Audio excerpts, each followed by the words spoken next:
Welcome to our Friday edition, getting you lined up for the weekend. On the program, get a hefty, free dose. Hey, that magic word is in there, ladies and gentlemen. Free of brilliant Irish audio drama as Michael Feir discusses the Crazydog Audio YouTube channel. Also, stick around for our drinking songs debate as we get into some of the spirit of St. Patrick's Day, a toast to you as we swing open the gateway to your weekend. This is Kelly and Company. Nazreen Abdul-Majid joining me on the show. So, Nazreen, we have to say that this is just some of the celebrations that people connect with St. Patrick's Day when we get into it. Not a suggestion at all that is what the special St. Patrick's Day is all about. One of the interesting things I found, though, Nazreen, is it's one of the holidays that has always been recognized on our calendar here in Canada. Always. Yeah. It's I mean, I obviously know there was a time it probably wasn't, but going back due to the influx of Irish people to Canada, the fact that what an influence. So it's always been on the calendar. We have other dates now and other cultures recognized and so on for special days. Mm-hmm. But the acknowledgement of St. Patrick's Day, which is on Monday, has always been.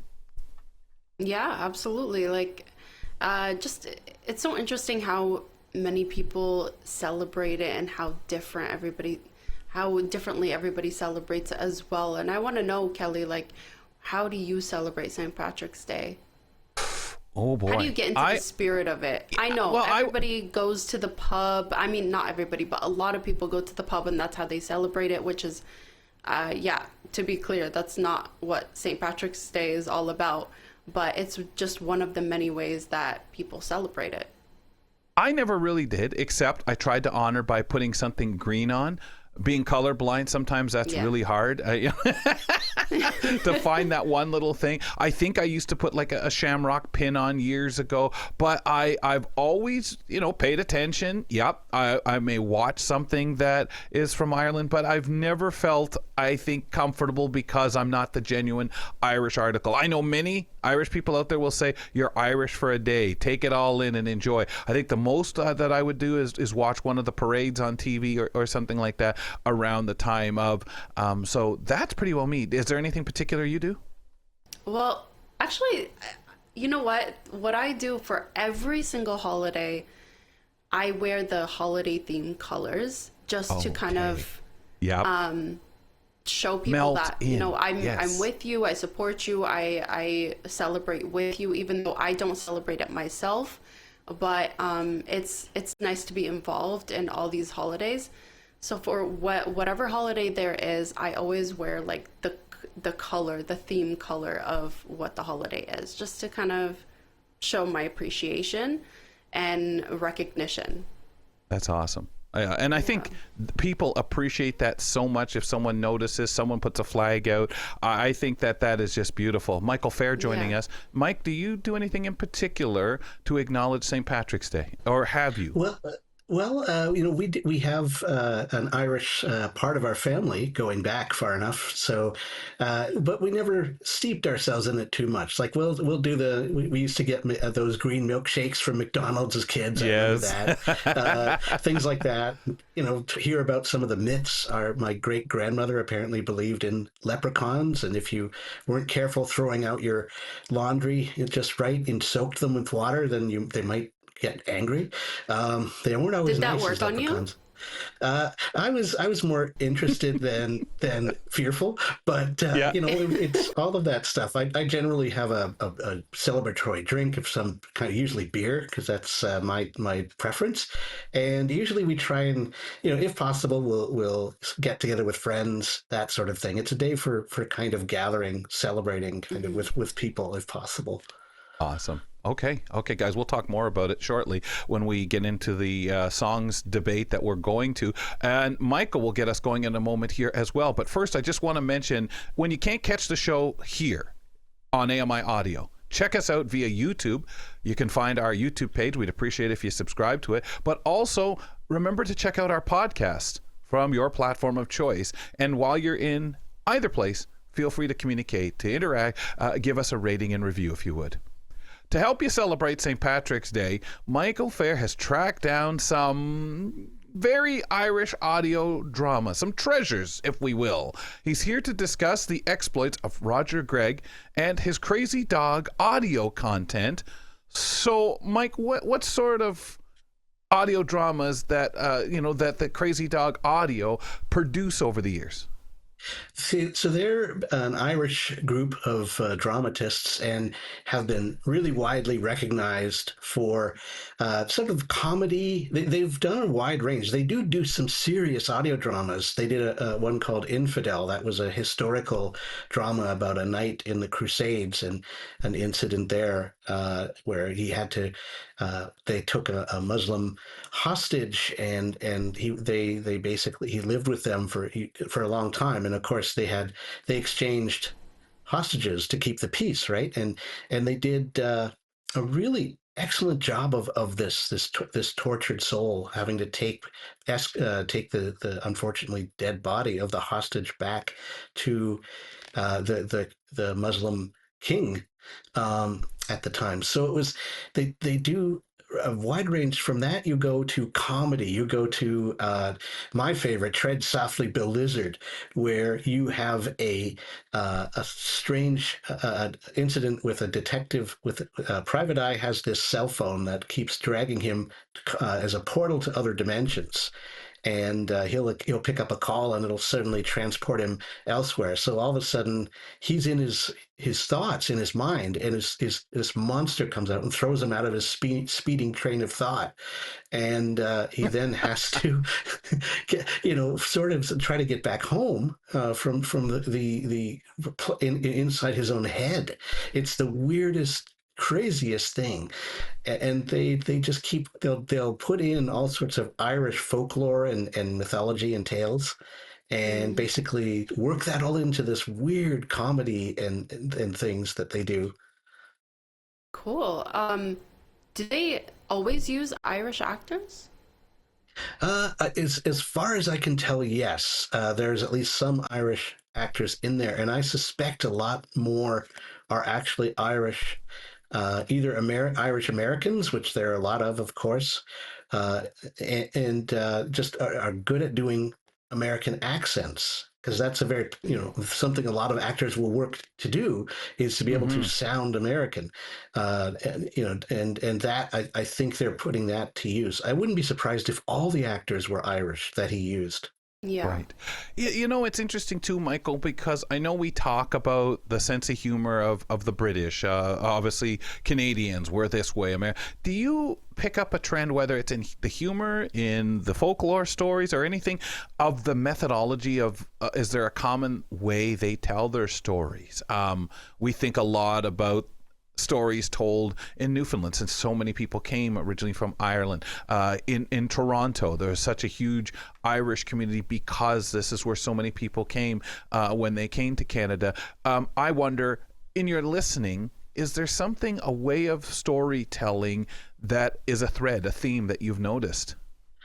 I think if there's a degree of over-the-top ridiculousness sometimes that is more evident there.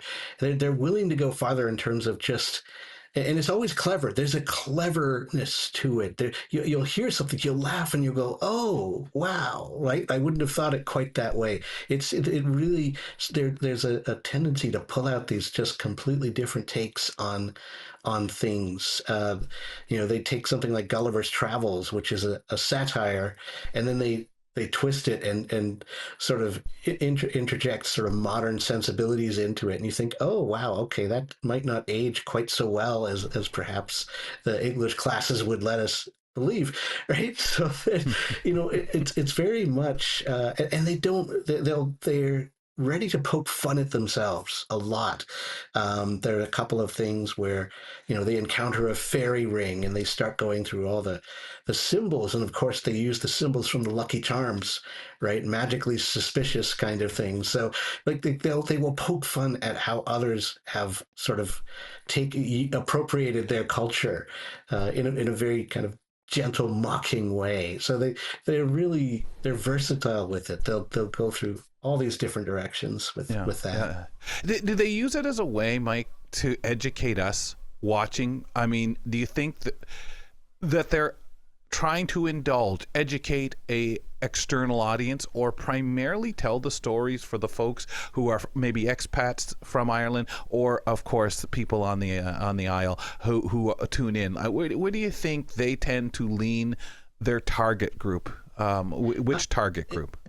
It seems kind of outward focused to my sensibilities. I could be wrong about that. Yeah. But it really seems like they're aiming at everyone else, the British, I would suspect in particular, but also, the American audience, that once they get hold of it. But primarily, this was like a lot of their audio dramas were on the BBC. They were produced and broadcast on the BBC Radio 4.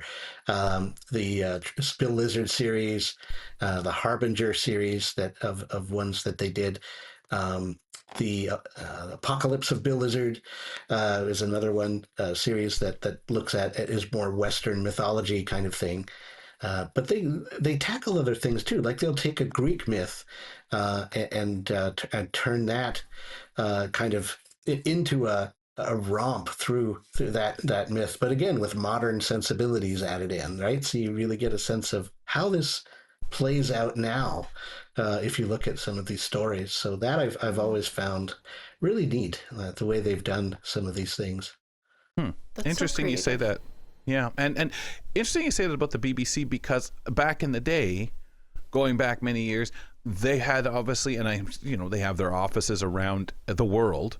But I know from listening to Radio 4 years ago and the dramas, it almost like there was a balance. X% were from Scotland. X% of shows would have a basis in Ireland, and definitely, obviously, the UK. There was always that variety, as if the BBC, all of its services, were to service Ireland, Scotland, Wales. I think that's how you'll get that feeling, like you said. You've heard those shows there. Yeah, and they really do try to unify. It's supposed to be part of what holds the UK together, right? So they do try to do that. I probably more than we do here in Canada, certainly with our CBC in other realms like news. I think it's the size too, right? Because it's a lot smaller. Everyone's a lot closer. Yeah, that's true. And so this will be more effective if they can really, increase that understanding. And audio drama is a great way of doing that. If you can really get a sense of what it's like to live in X part of your country, that can really help, ease tensions, break down barriers of understanding. So I think it's probably been a very good investment for them. And how does the production work? This is excellent, top quality sound, music, acting. They don't cut corners, and they have a whole drama school that I heard an interview that it was done with Roger Gregg about them being in a audio drama workshop, right? And they will take all their sound effects gadgets will arrive in big boxes in the school, and they will, teach these people how to, because a lot of this stuff is done live, right? A lot of it, the stuff that you'll find is live recording, and other stuff, of course, the radio stuff is not like that, is carefully, right, edited, recorded in studio, right? So that is the top quality production values wise, but even their live stuff is very, rich in sound. They'll really go to great lengths to do that, to get that right balance. I would love to deal with the Foley and sound effects. How about you, Niz? Are you the music, that kind of thing, where you'd find your interest? More of the music. Yeah. I that's what pay I thought. attention to the music sound effects for sure. I mean, I love the acting, but if I had to step out and do something that was part of a production like this all the time, that would be kind of what I would find so really cool. Of any like production that has music in it, and I'll be like, okay, did that have a good does that work? Flow? Yeah. Was that a smooth transition? Whatever it may be. And you'd find a lot of musical things on that channel, especially the shorter stuff. They have a lot of these just musical performances almost and stuff. Poetry set to music. There's a lot of that. Apparently they're really Irish poetry was a big thing that they wanted to produce. So yeah, the more you guys dig into this channel, like go into the playlists for the dramas, that's where you'll find the Bill Lizard series and different things. But look at if you go into the videos tab, in the channel and just look. There's like 300 and something videos in there, and they're not all huge. Like a lot of them are just short little 2, 4 minutes, 5 minute, 7 minute things. But again, they're all just I've picked numerous at random, and they've just all been fun little things, right? That kind of look into different aspects of poetry, different aspects of music and their culture. It's quite a neat treasure. I have no idea, especially with the series. I don't know how Audible didn't grab these up. Like it astounds me that we can just get them on YouTube, and the company itself, the Crazydog team, is put them there. Right, this was not someone else. This was Roger Gregg. So apparently, maybe there's some reason they couldn't be put on YouTube for sale. Audible, like it's just, and maybe that's it too, Mike. Maybe the way that they've been able to produce a lot of this stuff is knowing, guys, you really can't be making tons of money on this. We just want this out there, and so much of the stuff may be so old that copyright's not an issue that way. Yeah, and these are reward-winning things. Like he has won numerous awards, fantasy awards, the Mark Time Award, which is a big deal for audio drama. So he has raked in some awards there over the years for this stuff. So it was good enough to get noticed, and a number of American awards actually as well. So wow, a lot of this did make it across. Yeah. How long has it been around? Any idea? Well, it looks like at least a decade plus, like at least 11 years as far as I can figure some of this. Okay. Like the channel it has material from that long ago, and presumably it wasn't created right away. Like some of this was, especially the drama, you wouldn't put that on YouTube right away. This would have been exclusively broadcast first, right, on the BBC. So this stuff is probably a bit even older than that, 12 years or give or take. That 13, 12 years, in that range. Mixed audience, I'm imagining, right? This is typically pretty lighthearted. It's pretty clean. But they don't completely avoid curse words. I've heard a few of those. But nothing, they don't go extreme. Like it's nothing gratuitous. It makes sense where they're used, and it's very light. But it is there. But I would say, this is more adult to teen kind of material, I would think. Okay. Michael, actually, wonderful. What a way to pass the time away. What a way to set up over a weekend leading into St. Patrick's Day. Thank you kindly, sir, on this. This is great. Oh, yeah. It doesn't get more Irish than this. Yeah. Have a blast, people. Happy St. Patrick's Day. You can listen to a wide range of content from Crazydog Audio by visiting their YouTube channel. Michael Feir bringing us that and giving a good thumbs up on it. So yesterday on the show, guys, we had Stephen Scott, Sean Priest joining us. And just a little while ago, some information came out through the AMI annals, but I know this was a tweet referred to. Greg David put this out for the staff at AMI, and Stephen Scott put an item out on Twitter yesterday. I think we know the reasons that they got to go on this trip yet again. Somewhere there was inside information because these guys hung out with Stevie Wonder yesterday. There's a picture up there. Insane. Isn't that something? Mark Aflalo, Stephen Scott, Sean Priest, and Mr. Stevie Wonder hanging out. I think Stevie was performing, if I have this right, there, and the guys had a chance to meet him. I know he goes to a lot of these shows, tech shows, and we were talking about the tech show in Anaheim yesterday with the guys, CSUN, and it really is just great when you get this. Imagine. And you talk to somebody like that who has so much interest in the tech that we all talk about, Nisreen. Yeah, part of our community. He's iconic. I mean, that's life-changing just to be in the same room with him, just to breathe the same air. Yeah. Well, I bet you they lined him up to be on the show. I'm anxious to see that because so many people like to go on and just talk about tech, and Stevie Wonder definitely is one of them. He also is a fan of the broadcast world, being, I want to say former owner. He may be still owner, part owner of a radio station at least out there. So definitely no stranger to the market. Michael, you hear about this stuff and these guys getting a chance to do the visiting, but you love when good ambassadors like these guys get a chance, and we like it because it makes us proud to stand up and say, yeah, now Stevie Wonder, maybe we're on his radar, and I'd love to hear him talking on Double Tap with the Gang.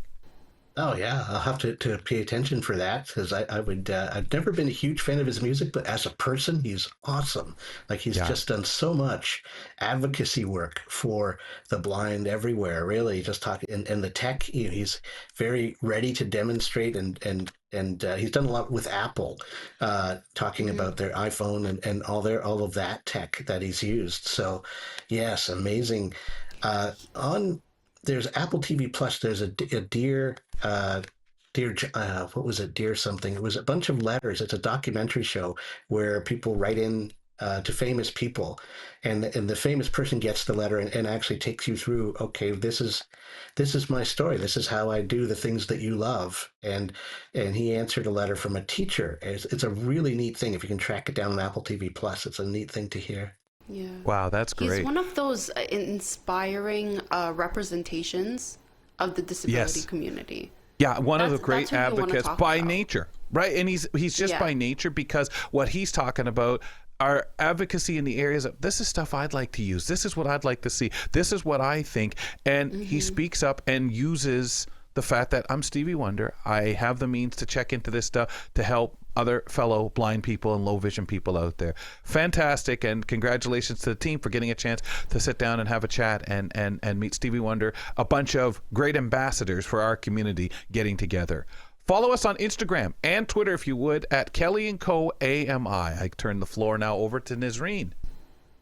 Yeah, so we're going to get into the drinking song debate. So excited for this one.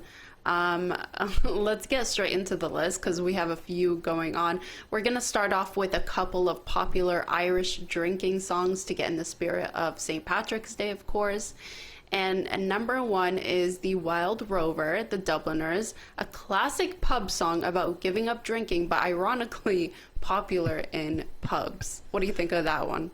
That's really cool, because again, Mike, I don't know if you agree with me. I'm not much of a drinking person, never really have been, but I've always wondered if the Irish really appreciate the connection of alcohol to St. Patrick's Day. I mean, we know that there's certainly a lot further, deeper meaning to it, but again, out here, it's turned into this, all right, it's a green beer and stuff, but I like that. That's a good point. Yeah. And it's a lot of their, what happens if you drink too much and go too far. Like, a lot of the songs deal with that. What do you do with a drunken sailor? Comes instantly to mind. Yeah. Okay, so the next one is Whiskey in the Jar, very popular by Thin Lizzy, a legendary folk song about an outlaw's betrayal. But this one was one of the top songs that I searched for. The third one, you mentioned this to me. I didn't recognize the name, but when I heard the song, I was like, I know this. I played this. I remember this. I would think as a DJ, you would definitely have played this. Yeah. Tub Thumping by Chumbawamba from 1997. This is one of your favorites, Kelly? Well, again, I'm not a drinker. I don't really, I can't even say favorite, only because it brings me back to when I was in broadcast school. We played it a lot. Now, the station at that time was more urban dance kind of music, but we'd slip in these popular songs that would come out. And this song came out, and the band is from the UK, and it just became this kind of go to the bar and people dancing and dun, dun, dun, dun. But I get up again. You know that. Exactly. That chorus hit. Instantly brings me into, I think back to my university days. I think to the campus pub, right? That is instantly puts me in I remember these good times with crowds, right, at the time. Yeah. You'd hear that song. It would just be everywhere. Yeah. And it was neat to hear songs that came from the UK, and at that time, sure, music went all over the place back years ago. But when you'd get something that came from somewhere else, and again, I had to play it every 3 hours, so it definitely stuck in my head when I was in broadcast. Okay, the next one is definitely stuck in my head. It's called Rum and Red Bull by Beanie Man, a reggae song that has such a catchy chorus. It's been stuck in my head all morning from I'd Reds have to because she hear it mentioned because it. it sounds familiar. Yeah. I'm drinking rum and Red Bull, Hennessy half full. Yes. Yeah. Okay. You don't do you remember? Yeah. Yeah. That It's combination so could really do your head in. That would be nasty. Wouldn't it? Remember Mike being told, well, when you get older, Michael, and you drink, don't mix your beverages. Don't mix. I find it funny that I don't drink, but these songs hit, like it gets me hyped, but I don't drink. Yeah. The next one, obviously Shots by LMFAO. I had to bring that up as one of the top ones by Lil Jon. Very popular club song for sure. Tequila had to be on the list by the Champs. A song everybody the old one. knows. Tequila. Where they yell tequila. Yeah. In Mexico, I heard it so much.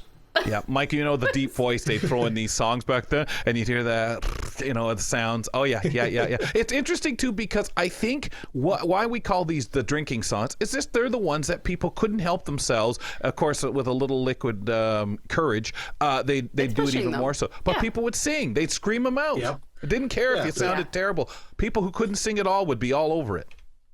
Yeah, as long as you could pick up the lyrics, you could do it. Yeah, exactly. A throwback song that I had to put in there was Like a G6 Far East Movement. It's very popular. And then we get into the country songs because we had to bring that genre into the drinking song list. Yes. I Love This Bar by Toby Keith. And then Brock's favorite country song, Red Solo Cup by also Toby Keith.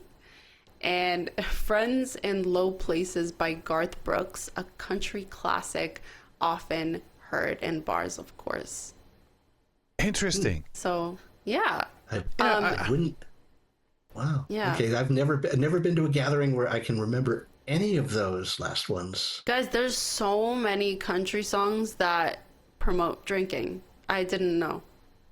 Yeah, that's how you cope with disaster. It was all about beer and bars. Well, and that used to be the image of the country songs. Everybody said that about country music, let alone Irish music. But when we look at these and think, okay, and I guess it makes sense if bars are trying to make money and people go out there, hey, what a way to sell my album, get it played in all sorts of places if I throw in the odd drinking song. And I think that was a mantra of a lot of groups years ago. I think some of them have kind of gotten away from that because now there's the stigma of, no, have a mocktail instead. So I'm waiting for the mocktail drinking songs to come out. Yeah, you'd think those would make piercing.